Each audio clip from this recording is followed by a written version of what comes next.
Praise the lord. దేవుని పరిశుద్ధమైన నామమునకు మహిమ కలుగునుగాక. ఈరోజు దేవుని వాగ్దానము, అయితే నేను దేవునికి మొర్రపెట్టుకొందును, యెహోవా నన్ను రక్షించును. 55వ కీర్తన 16వ చరణము. ఈ ఉదయకాలంలో జీవము గల పరిశుద్ధుడే మనతో మాట్లాడుతున్నాడు. ఇక్కడ భక్తుడైన దావీదు అంటున్నాడు, నేను దేవునికి మొర్రపెట్టుకొందును అంటే ప్రార్థిస్తాను అని, ఆయనే నన్ను రక్షించెను అని. దావీదు రాజయ్యుండి దేవునికి ప్రార్థిస్తున్నాడు. ఈరోజు మనలో చాలామందికి ప్రార్థన అంటే సోమరితనం, మందబుద్ధి వచ్చేస్తుంది. ఆనాడు తండ్రి అయిన దేవునికి కుమారుడైన యేసుక్రీస్తు పెందెలకడనే లేచి ఇంకనూ చాలా చీకటి ఉండగానే అరణ్య ప్రదేశమునకు వెళ్ళి అక్కడ ప్రార్థన చేశారు. మరో పర్యాయం ప్రార్థించుట యందు రాత్రంతయు గడిపారు. ఆయనే ప్రార్థన చేసి మనకు మాదిరి ఉంచారే. ఈరోజు మంచి ఆరోగ్యం, మంచి ఆయుష్నిచ్చి సజీవుల లెక్కలో ఉంచినందుకు ఎంత ప్రార్థన చేయాలి మనం? లెక్క అయితే ఎల్లప్పుడూ చేయాలి, ప్రతిసారి ప్రార్థన చేయాలి. ప్రార్థన అంటే దేవుని మీద ఆధారపడడం, దేవుని మీద ఆనుకోవడం. ఈ లోకంలో ఉన్న మనం పడిపోకుండా, జారిపోకుండా, నలిగి కృంగి వేసారిపోకుండా ఉండాలంటే ఖచ్చితంగా ప్రార్థన చేయాలి.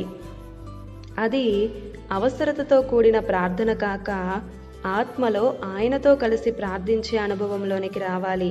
ప్రార్థనలో నీవు ఆయనతో గడిపేటప్పుడు గుర్తుపెట్టుకో, ఆయన సామాన్యుడు కాదు, సమర్థుడు, సర్వమును ఆఖరికి నిన్ను కూడా నోటి మాటతో సృజించిన గొప్ప దేవుడు, సర్వశక్తిమంతుడు. అసలు విషయానికొస్తే ప్రార్థించని నిన్ను, ఆయన కొరకు నిలబడిన నిన్ను ఆయన ఎందుకు దీవించాలి, ఆశీర్వదించాలి? యేసు ప్రభువును అవకాశం కొరకు, అవసరాల కొరకు వాడుకునేవారు ఎక్కువైపోయారు. ఈరోజు చాలామందికి దేవుడంటే విలువ తెలియడం లేదు.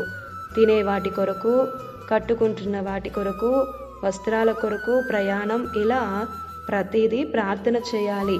కొందరు అసలు చెయ్యనే చెయ్యరు. మనం ప్రార్థించకపోయినా, ఆయనతో సమయాన్ని హెచ్చించకపోయినా మన అక్కర్లు తీరుస్తూ, మేలులతో నింపి, కృప వెంబడి కృపను చూపుతూ నిన్ను కాపాడుతూ వస్తున్న ఆయనను ఎంతగా స్తుతించాలి, ఎంతగా గణపరచాలి?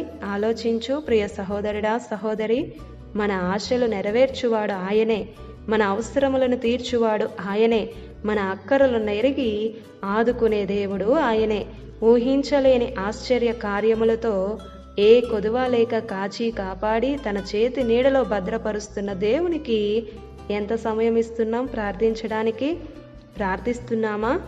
ఆయనకు సమయాన్ని ఇస్తున్నామా? సంగమ క్రమముగా దేవుని సన్నిధికి వస్తున్నామా? ఆలోచించండి. నిర్లక్ష్యాన్ని విడచి ఆసక్తితో ప్రార్థించు దేవుణ్ణి. ఆమేన్. ఇది నా వాగ్దానం మనందరి జీవితాలలో నెరవేరాలని కోరుతూ దేవుని సువార్త పరిచర్యలో మీ సహోదరి Prasanna. God bless you. Amen.